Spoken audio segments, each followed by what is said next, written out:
Hello, young people. So I cannot be there today because I have to be doing some meetings, and it turned out they were at the same time. And so I asked my granddaughter, Eva, if she would participate and help me out to record a little bit of intro for you. And then Maria Burns Ortiz, who's our CEO, is going to do the rest of this class. And I asked Eva if this would be a better video if I did it wearing my corpse bride wig and veil. And she said, absolutely, 100%. So here we are.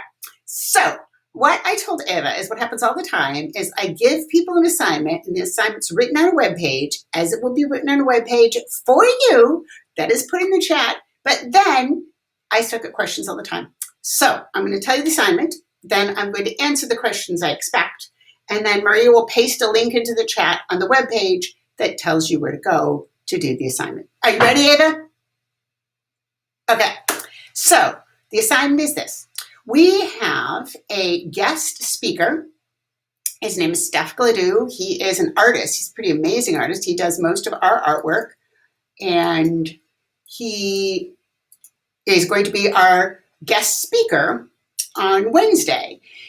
Now, your job that you are going to do today is you're going to play 3 of our games for 20 minutes. And Steph has worked on one of these games quite a bit. Most of the artwork in Forgotten Trail was his. Then there's a couple of other games just to give you ideas, Making Camp Lakota and Making Camp Premium. So, first thing, since Steph's going to be our speaker, read the article on Steph. There's a link on the page that you get. Read the article on Steph, number 1.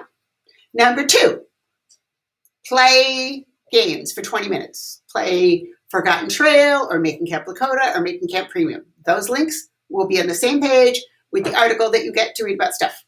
Number 3, once you have done those 3 things, this is time to think, because today's day for not teachers talking, but for young people doing and thinking and reading. So you will think about a character you could be in a game. If you were a character in a game, what would you be? And then you can write about that in the Google Doc, also linked on the page that you got. And if you don't want to do that, or if you get done doing that before class is up, the other thing you could do is write up some questions for Steph. He's very nice. So, yeah. So here are the questions that I expect that I always get. Eva, do you have a question here?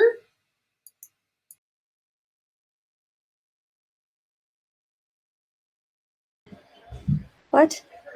Let me see. 1 second.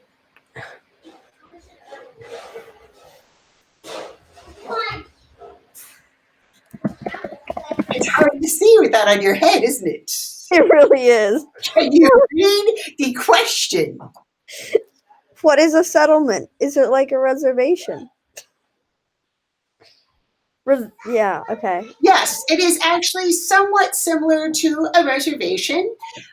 If you played Making Camp or Making Camp Premium, you probably saw about the Red River card, and so the Red River card is something the Métis people invented.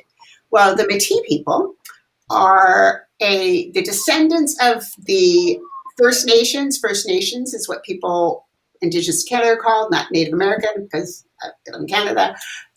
First Nations people and European, white Europeans, their descendants are called Métis. And there's a number of areas in Canada that are similar to reservations that kind of have their own boundaries and their own land and their own government.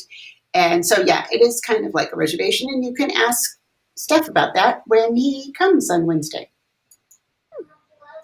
Do you have another question, Eva Skeleton? Is your game named Fish Lake because Stefan is from Fishing Lake?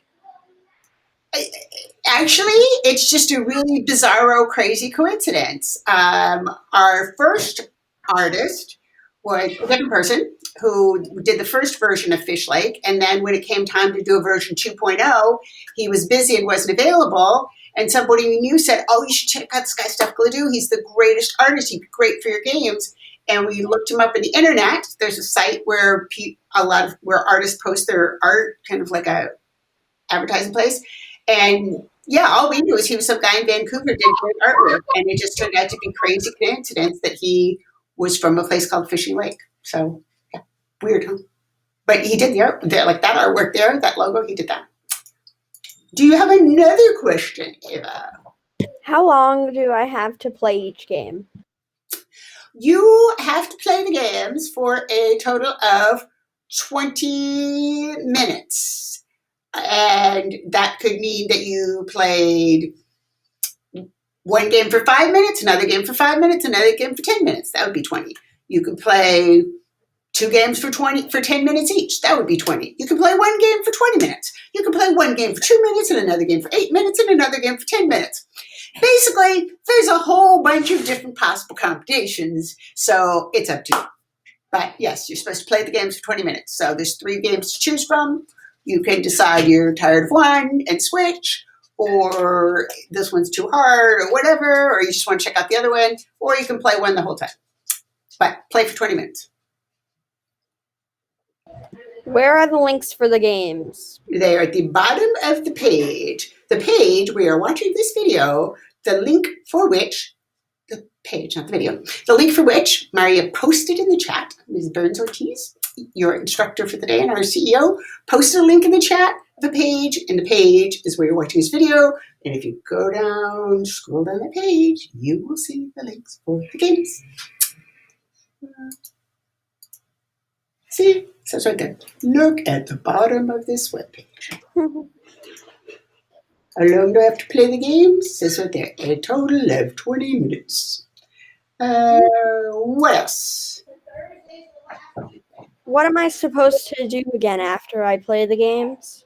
After you play the games, you are supposed to go to the Google Doc, link also on the bottom of this page, and go in there and answer the questions on what would you be like if you were a game character. And there's an example there I put from me.